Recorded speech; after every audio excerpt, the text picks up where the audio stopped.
कोस रहे हैं कि पाकिस्तान ने शुरू कर लिया है और हम तो पीछे रह गए हैं, और इसके अलावा भी सोशल मीडिया पे चल रहा था। तो ई गेमिंग, ई स्पोर्ट्स है क्या, खेलेंगे कैसे वर्चुअल रियलिटी में?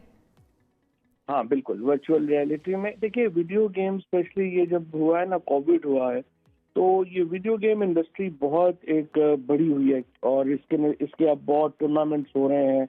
अगर आप twitch.com के ऊपर जाएं तो ये एक यूट्यूब की तरह का प्लेटफॉर्म है जो सिर्फ गेम्स को, जो टूर्नामेंट्स है, वीडियो गेम टूर्नामेंट्स है, उनको रिले कर रहा है और बहुत ज़्यादा बच्चे जो हैं वो इसमें शामिल हैं। जो इस वक्त खेल रहे हैं, यंगस्टर्स जो हैं वो खेल रहे हैं और इनमें से कुछ गेम्स हैं जिनका जो वर्ल्ड टूर्नामेंट्स का जो पहला इनाम है वो $50 मिलियन तक चला गया है। यानी जो NFL है, जो दुनिया का सबसे बड़ा, ये अमेरिकन फुटबॉल का टूर्नामेंट होता है, उसको भी क्रॉस कर गया, व्यूअरशिप भी बहुत क्रॉस कर गई है।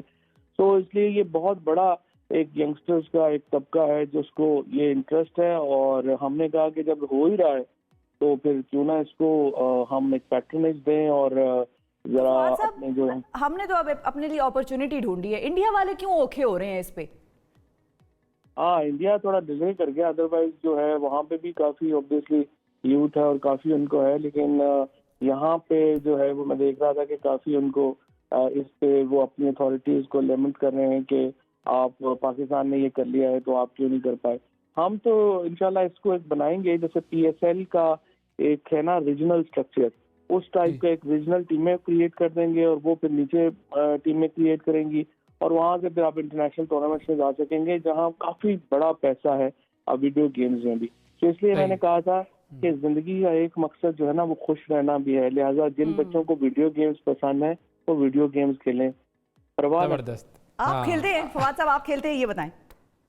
अच्छा, मैं वीडियो गेम्स मैं नहीं खेलता, ना ही मुझे कोई इतना, सच्ची बात है, कोई टाइम भी नहीं मिलता क्योंकि ये भी बड़ी एडिक्टिव टाइप चीज है अगर आप खेलना शुरू हो जाए। बिल्कुल। लेकिन काफी लोग खेलते हैं। तो आप दूसरे गेम्स खेल रहे हैं ना, वो आप अपोजिशन वालों के साथ जो गेम्स खेलते रहते हैं वो ही आपकी जिंदगी में इतनी अहम है, वीडियो गेम्स की तरफ कैसे आप जाएंगे फिर? अच्छा, अब ये मुझे बताइएगा कि जो आप अभी आपने बताया कि ये आप ई गेमिंग के लिए और एक पूरा PSL टाइप का एक इस तरीके से एक इवेंट भी लॉन्च करने का सोच रहे हैं, ये जो हमारे पास एक और इशू खड़ा हुआ है डेटा प्राइवेसी के हवाले से, उसके हवाले से कोई इकदाम करने के हवाले से आपका क्या प्लान है? क्योंकि ये जो WhatsApp वाला सिलसिला शुरू हुआ है, Facebook वाला सिलसिला शुरू हुआ है, तो लोग डेटा प्राइवेसी के हवाले से परेशान हैं। हाँ, परेशान है। और लेकिन एक मैं थोड़ा सा इसको क्लैरिफाई करूँ, पहले तो कई लोग कहते हैं कि जी आप अपनी ऐप बना लें, तो हमारी अपनी ऐप से पहले ही बनी हुई है। पाकिस्तान में टेलो टॉक है और 2-3 हमारी अपनी है जो मुख्तलिफ कंपनीज की बनी हुई है।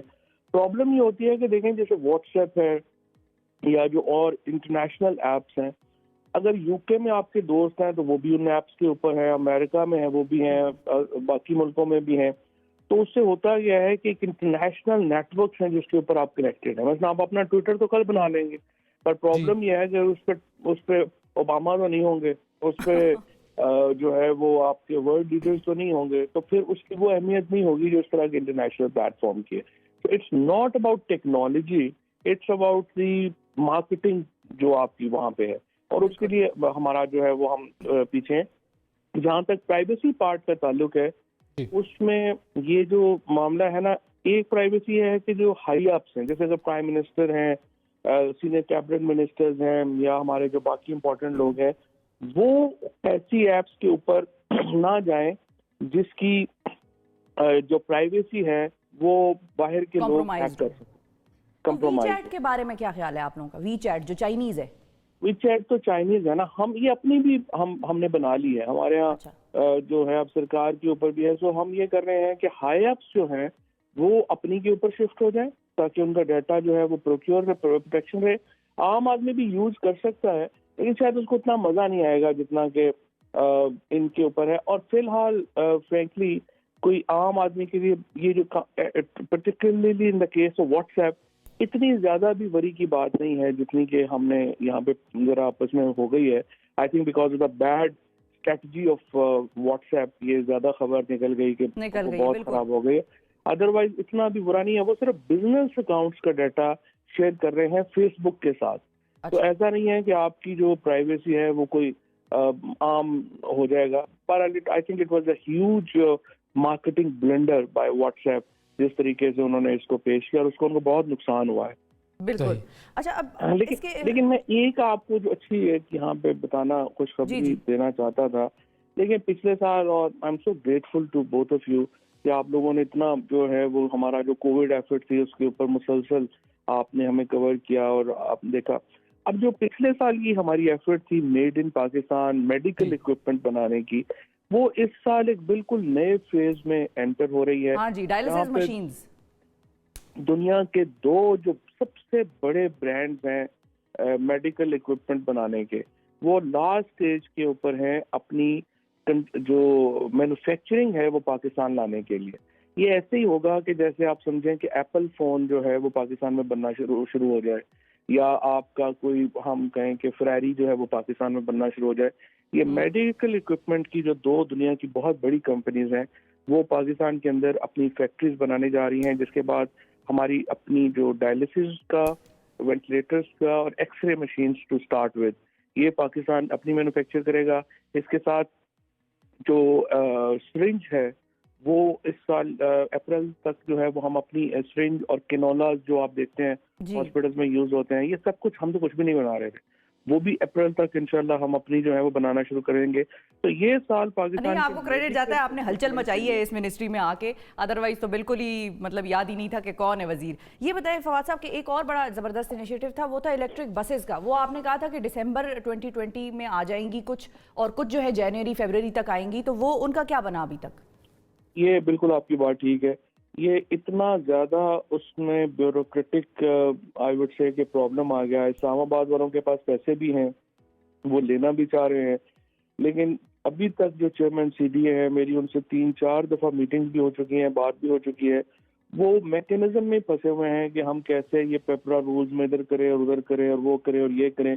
तो अभी मेरी कल भी उनसे बात हुई है। अब तंग आके मैंने यही फैसला किया है कि ये भी मैं पीएम साहब के पास ही लेके जाऊं कि हमने ये जो बसेस हैं उनको फौरी तौर पे, देखिए आज भी आप अगर टीवी पे आपकी मैं देख रहा था कि अभी मोटरवे बंद हो गई है जी, फॉग की वजह फॉग की वजह से। देखिए हमारे लिए इलेक्ट्रिक गाड़ियों पे जाना बहुत ही इम्पोर्टेंट है, इन्वायरमेंटल इश्यूज की वजह से भी, और इसलिए भी कि बिजली हमारी जो है 50% इस वक्त एक्सेस है, हमारी बिजली को ले नहीं रहा, और डिस्ट्रीब्यूशन नेटवर्क की वजह से वो बिजली हम पहुंचा भी नहीं पा रहे लोगों तक।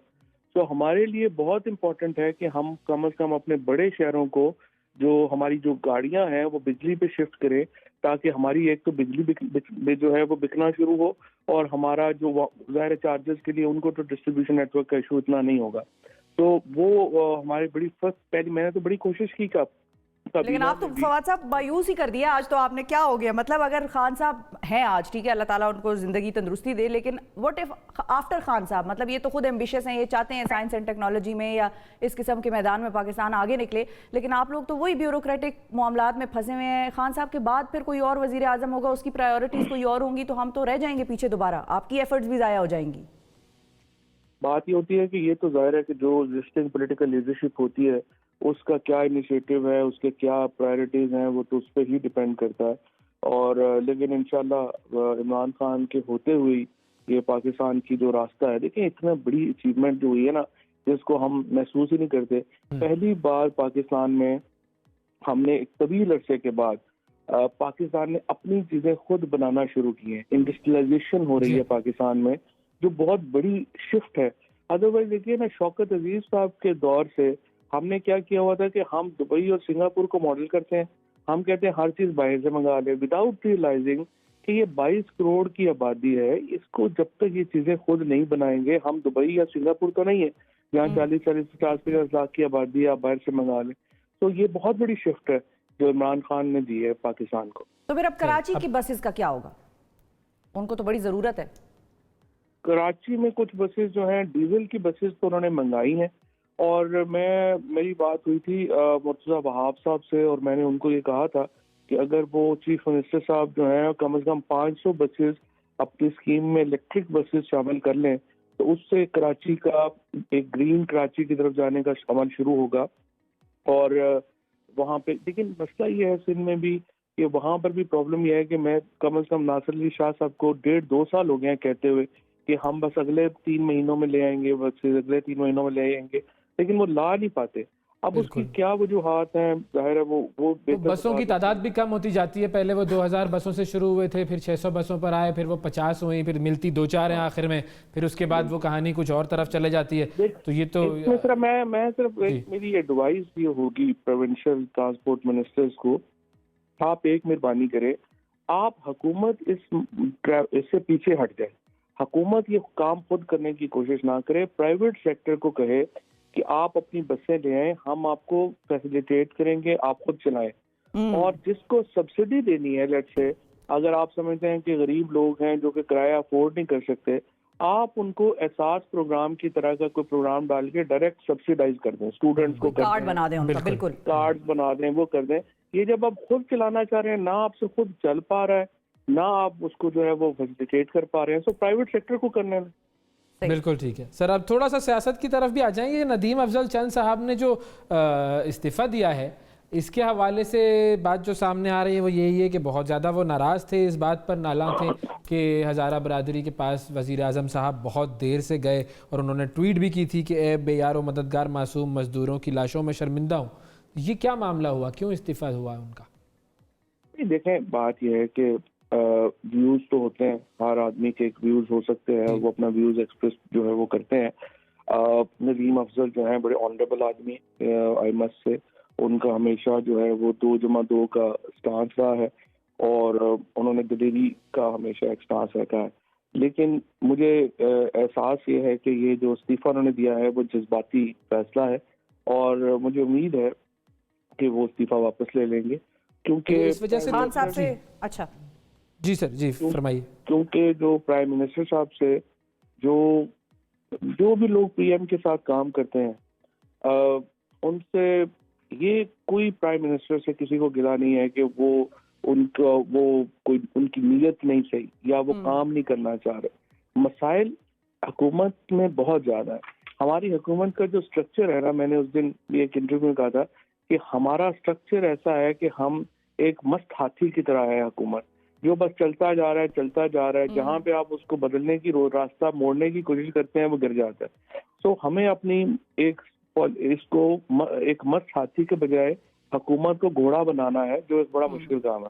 हाँ, लेकिन सही। सच्ची लोगों को बात ये है तब्दीली कि का माइंडसेट लाना होगा अपने अंदर भी, लेकिन वो आवाम जो को भी एक चाहिए। बात खान साहब ने जो की थी, वो कुछ ज़रा लोग उसके ऊपर ज़रा चहमगोइयाँ कर रहे हैं कि ये क्या बात थी कि भाई जो हुकूमत की पॉलिसी के साथ चल सकता है वो चले, तनकीद ना करे, अगर किसी ने तनकीद करनी है तो वो इस्तीफ़ा दे दे। लेकिन सच्ची बात तो ये है कि प्राइम मिनिस्टर, अगर इस मुल्क में किसी से कोई उम्मीद भी वाबस्ता की जा सकती है कि वो कोई रिफॉर्म करेंगे और वो कोई इसको तब्दील करेंगे, तो वो इमरान खान है। बाकी तो किसी से कोई उम्मीद ही नहीं है ना। आप बिलावल या मरियम या नवाज शरीफ या जरदारी से क्या किसी को कोई उम्मीद होगी? इनसे तो कोई उम्मीद नहीं है। सो आप प्राइम मिनिस्टर साहब ने उस दिन जो बात की थी, वो उन्होंने बात की थी इज्तिमाई जो जिम्मेदारी होती है काबीना की, उसकी तरफ जॉइंट रिस्पॉन्सिबिलिटी या कलेक्टिव रिस्पॉन्सिबिलिटी, कि जब आप एक फैसला हो जाता है तो फिर वो सबका फैसला है, फिर आप तनकीद नहीं कर सकते। फैसले से पहले आप तनकीद करें, फैसले के बाद तनकीद नहीं कर सकते। I think prime minister was in his right to say that. सही है। अच्छा, मेरा फाइनल सवाल ये है, फिर उसके बाद ओवैस के पास है पोडियम सारा, if he wants to add anything. Maryam साहिबा को आप लोगों ने कैसे खामोश कराया है? मरियम नवाज शरीफ को? हाँ जी, मेरा ख्याल है मरियम बीबी के पास चूरन ही खत्म हो गया बेचने का।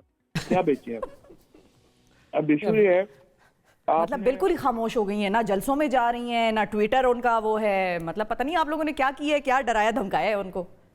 नहीं, डराने धमकाने का इशू नहीं है। इशू ये है बेसिकली कि देखें, उनकी जो इस वक्त इशूज हैं या मामलात हैं, वो जब भी अगर आप उनकी हिस्ट्री उठाएं, वो सिर्फ एक मामले के ऊपर एक्टिव होती हैं जब उनको उनके जो केसेस हैं उनमें तेजी आती है।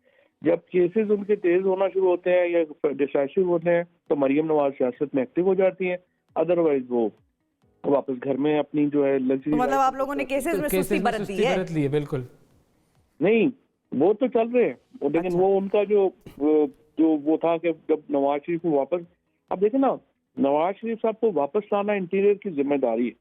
मैं नहीं समझता कि इंटीरियर ये कह सकते हैं कि जी वो बड़ा मुश्किल है वापस आना या ये आना वो आना। ये तो रियासत पाकिस्तान ने उनको बाहर भेजा है, उनको वापस लेके आए। और अभी जिस तरीके से वो बाहर गए और जिस तरह फ्रॉड करके बाहर गए, नवाज शरीफ साहब की आंखों में धूल झोल के बाहर गए, ये तो नाकाबिले कबूल है। आपको हर एफर्ट करनी चाहिए हुकूमत को कि वो पाकिस्तान में उनको वापस लाया जाए। और उस पर भी होना चाहिए कि जो टैंपरिंग के हवाले से बात हो रही है कि उनकी रिपोर्ट्स को टैंपर किया गया था, तो जो लोग उस टैंपरिंग के जिम्मेदार थे उनको भी सजा होनी चाहिए। 101%। और अभी तक डिटेल इंक्वायरी नहीं की। हालांकि चीफ मिनिस्टर साहब ने मुझे ये कहा था कि वो इसके ऊपर डिटेल इंक्वायरी जो है वो कराएंगे और उसकी रिपोर्ट आएगी, बट अनफॉर्चुनेटली उसकी कोई डिटेल इंक्वायरी जो है वो अभी तक नहीं हुई। और मुझे उम्मीद है कि पंजाब हुकूमत इसके ऊपर इक़दाम करेगी और खुद चीफ मिनिस्टर साहब कह चुके हैं कि वो इसके ऊपर इंक्वायरी कराएंगे और इस पर जरूर होनी चाहिए। बिल्कुल ठीक है, बिल्कुल सही। बहुत शुक्रिया अदा करेंगे। फवाद चौधरी साहब हमारे साथ मौजूद थे।